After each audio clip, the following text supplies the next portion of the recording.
السلام علیکم ورحمۃ اللہ وبرکاتہ۔ حضرت ابو سعید خدری رضی اللہ عنہ فرماتے ہیں کہ ایک مرتبہ حضور صلی اللہ علیہ وسلم مسجد میں تشریف لائے تو بعض لوگوں کے ہنسی کی وجہ سے دانت کھل رہے تھے۔ حضور صلی اللہ علیہ وسلم نے ارشاد فرمایا کہ اگر تم لذتوں کی توڑنے والی چیز یعنی موت کو کثرت سے یاد کرتے تو وہ ان چیزوں میں مشغول ہونے سے روک دیتی جن سے ہنسی آئی۔ ہر شخص کی قبر روزانہ اعلان کرتی ہے کہ میں بالکل تنہائی کا گھر ہوں، میں سب سے علیحدہ رہنے کا گھر ہوں،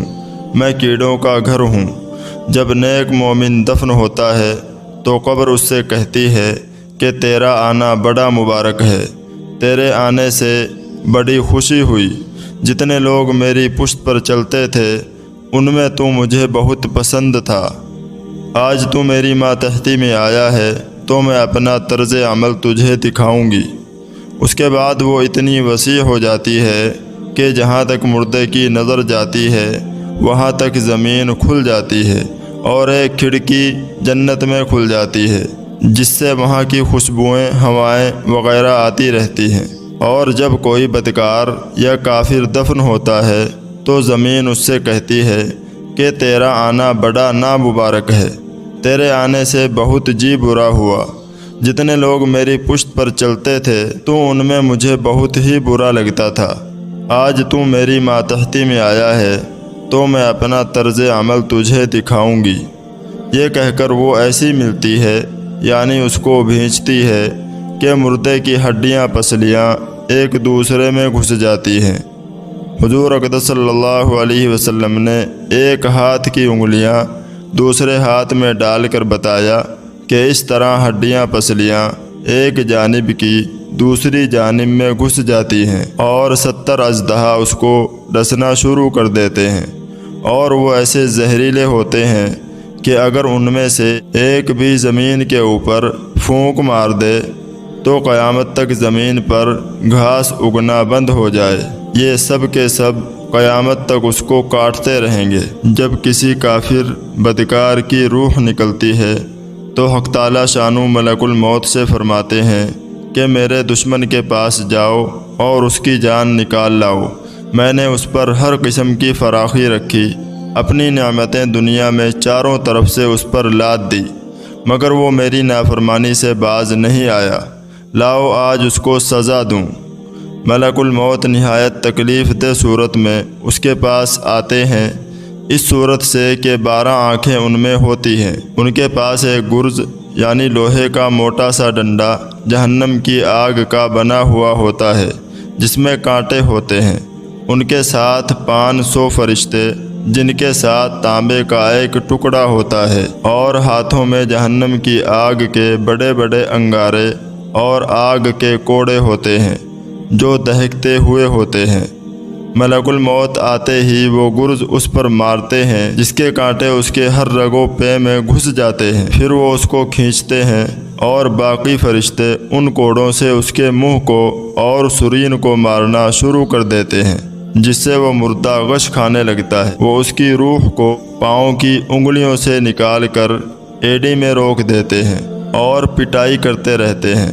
پھر ایڑی سے نکال کر گھٹنوں میں روک دیتے ہیں، اور جگہ جگہ اس لیے روکتے ہیں تاکہ دیر تک تکلیف پہنچائی جائے۔ پیٹ میں روک دیتے ہیں اور وہاں سے کھینچ کر سینے میں روک دیتے ہیں،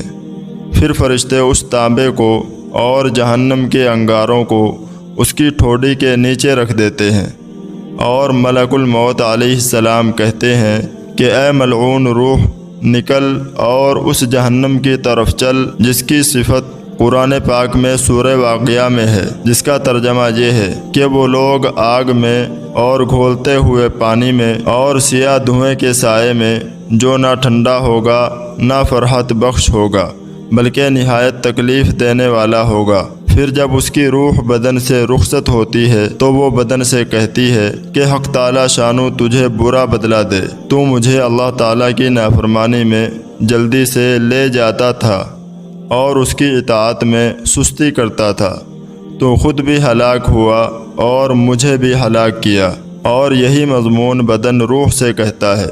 اور زمین کے وہ حصے جن پر وہ اللہ کے گناہ کیا کرتا تھا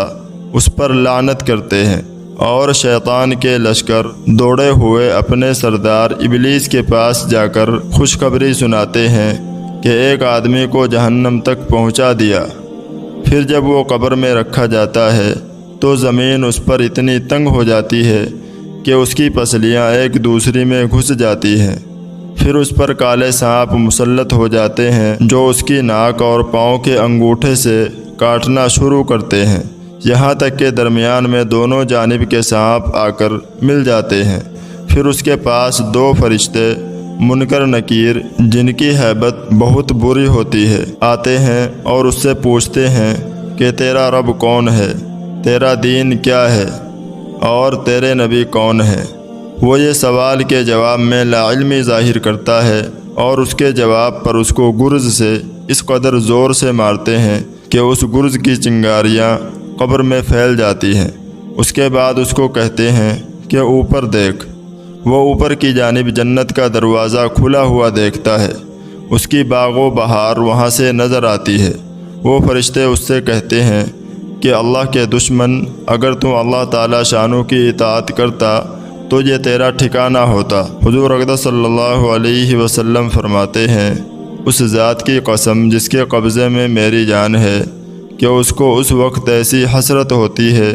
کہ ایسی حسرت کبھی نہ ہوگی۔ پھر دوزخ کا دروازہ کھولا جاتا ہے اور وہ فرشتے کہتے ہیں کہ اللہ کے دشمن، اب تیرا یہ ٹھکانہ ہے، اس لیے کہ تو نے حق تعالی شانو کی نافرمانی کی۔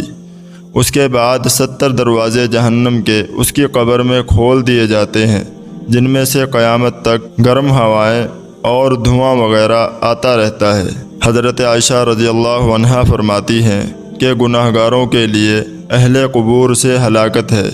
کہ ان کے اوپر کالے سانپ مسلط کر دیے جاتے ہیں، ایک پاؤں کی جانب سے دوسرا سر کی جانب سے، اور وہ کاٹتے ہوئے چلے جاتے ہیں یہاں تک کہ درمیان میں آ کر دونوں مل جاتے ہیں۔ یہی وجہ ہے کہ جب حضرت عثمان رضی اللہ عنہ قبر کا ذکر کرتے تو اتنا روتے کہ داڑھی مبارک تر ہو جاتی۔ اسی وجہ سے حضور صلی اللہ علیہ وسلم کی دعاؤں میں بہت کثرت سے عذاب قبر سے پناہ مانگی گئی ہے تاکہ لوگ کثرت سے اس کی دعا مانگیں، ورنہ حضور صلی اللہ علیہ وسلم خود معصوم ہیں، اور اسی بنا پر حضور صلی اللہ علیہ وسلم کا وہ ارشاد ہے کہ تم خوف کی وجہ سے مردوں کو دفن کرنا چھوڑ دو گے، ورنہ میں اللہ تعالی شانو سے دعا کرتا کہ تمہیں عذاب قبر سنا دے، اور یہ جو کچھ ہے مقتضائے عدل ہے، اس لیے کہ آدمی اس عالم میں صرف اللہ تعالی شانو کی عبادت کے لیے بھیجا گیا تھا، اور حق تعالی شانو نے اپنے تمام جانی اور مالی احسانات کے ساتھ قرآن پاک میں یہ بات جتا بھی دی تھی